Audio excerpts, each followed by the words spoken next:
पिछले कुछ महीने से सोने की कीमत लगातार बढ़ रही है। शादी ब्याह करने वाले लोग टेंशन में हैं, लेकिन अब अचानक से इसकी कीमत गिरने लगी। लगातार 2 दिन 10 और 11 अगस्त गिरावट देखने को मिली। इन 2 दिनों में सोना 4500 रुपए सस्ता हुआ। भारत में सोना 56,000 को पार कर गया था। बुधवार यानी 12 अगस्त को सोने का कारोबार 52,200 रुपए प्रति 10 ग्राम पर बंद हुआ। सवाल है कि पिछले साल अगस्त में सोना 39,000 के आसपास था, जो इस साल 56,000 को पार कर गया था। कोरोना काल में सोने की कीमत इतनी तेजी से क्यों बढ़ी, फिर 2 दिन में 4500 रुपए कैसे टूट गई, इसे समझने की कोशिश करते हैं। लेकिन सबसे पहले ब्रीफ में सोने के मार्केट के बारे में जान लेते हैं। हर चीज को खरीद के लिए एक जगह होती है, जिसे मार्केट कहते हैं। सोना चांदी का व्यापार 2 जगह पर होता है, बुलियन मार्केट और दूसरा होता है सर्राफा बाजार। सर्राफा बाजार जहां हमारे और आपके जैसे आम लोग सोना खरीदते हैं, वहीं सोने के व्यापारी वायदा बाजार में खरीदारी करते हैं। बुलियन मार्केट वही जगह है जहां सोने चांदी का व्यापार वायदा बाजार फ्यूचर मार्केट के जरिए होता है। इंग्लैंड के लंदन में सबसे बड़ा बुलियन मार्केट है। इसे सोने और चांदी के सौदे के लिए प्राइमरी ग्लोबल मार्केट माना जाता है।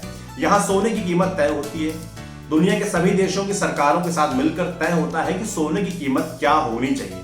भारत में एक नियामक है जिसे मल्टी कमोडिटी एक्सचेंज कहा जाता है, जिसे लोग MCX नाम से भी जानते हैं। यह संगठन भारत के बाजार में सोने की मांग और आपूर्ति के आंकड़े जुटाकर सोने की कीमत तय करता है। इसका कोऑर्डिनेशन लंदन के बुलियन मार्केट एसोसिएशन से भी है। आप समझिए कि सोने में एकदम से गिरावट का क्या मतलब है। इंडिया टुडे हिंदी के एडिटर अंशुमान तिवारी का कहना है कि अंतर्राष्ट्रीय और भारतीय दोनों ही बाजारों में सोने और चांदी में तेज गिरावट आई, जबकि सोने और चांदी में लगातार बढ़ोतरी की संभावना थी। 2 दिनों में सोना 4500 रुपए प्रति 10 ग्राम टूटा। चांदी की कीमत 14 से 15,000 रुपए प्रति किलो टूटी। उनका कहना है, सोना संकट का साथी है। कोरोना के समय बहुत लोगों ने सोने में निवेश किया। सोने में जो निवेश था उसे बाहर निकलने का रास्ता चाहिए था। सोने चांदी का बाजार छोटा बाजार है, निवेशकों की संख्या भी छोटी है। चूंकि कीमत 50,000 से पार चली गई थी, तो कहीं न कहीं मुनाफा वसूली की संभावना देखी जा रही है। इस मुनाफा वसूली का मौका दिया रूस की वैक्सीन। रूस ने दुनिया के सामने वैक्सीन ला दिया।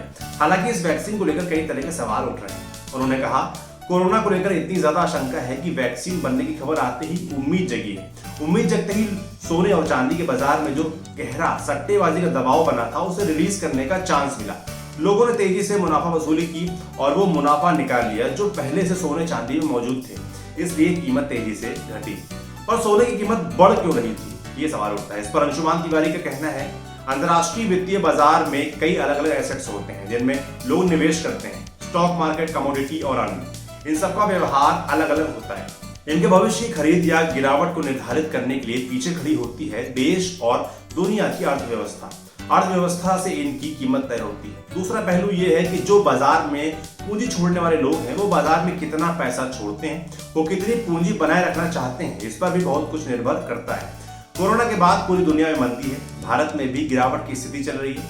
माइक्रो इकोनॉमी में जब गिरावट होती है तो उसका असर कंपनियों के नतीजों पर भी दिखता है।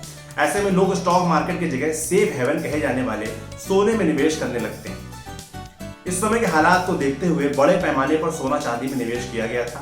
कोविड के कारण बड़े पैमाने पर मंदी के खतरे को देखते हुए लोगों ने अपने निवेश को सोने और चांदी में लगाया। ये प्रत्यक्ष कारण है जिससे कीमत बढ़ी थी। अंशुमान तिवारी का कहना है कि इसके अलावा कुछ तकनीकी कारण भी हैं। उन्होंने कहा, इस बार बुलियन मार्केट स्टॉक मार्केट के पैरेलल चल रहा है। उसने दुनिया भर के निवेशकों को जोखिम में डाल दिया है। आमतौर पर जब स्टॉक मार्केट में बढ़ोतरी होती है तो सोने चांदी में बढ़ोतरी नहीं होती, लेकिन इस बार दोनों मार्केट साथ बढ़ रहे थे। इसकी वजह से ये स्टॉक की जो प्राइस है वो अपने लॉन्ग टर्म एवरेज से काफी ऊपर है। यानी स्टॉक मार्केट में निवेश करने वालों को पता है कि इस मंदी में स्टॉक मार्केट का बबल बस्ट होगा। स्टॉक मार्केट की तुलना में सोना एक सस्ता विकल्प है, इसलिए सोने और चांदी में बड़े पैमाने पर निवेश हुआ। अंशुमान तिवारी का कहना है कि सोने ने फरवरी से लेकर अब तक करीब 30% रिटर्न दिया है। आमतौर पर किसी और एसेट्स में देखने को ऐसा नहीं मिलता।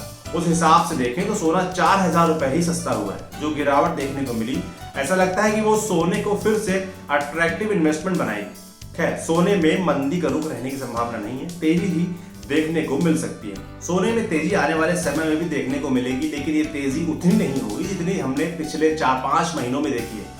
दुनिया की अर्थव्यवस्था में मंदी और गहराई तो सोना ऊपर जा सकता है। कुछ एक्सपर्ट्स दिवाली तक सोने के 70,000 तक पहुंचने की उम्मीद जता रहे हैं। उम्मीद करते हैं आपको सोने का ये पूरा गणित समझ आया होगा। आपके लिए स्टोरी लिखी थी हमारे साथी डेविड ने। देखते रहिए द लंदन टॉप। शुक्रिया।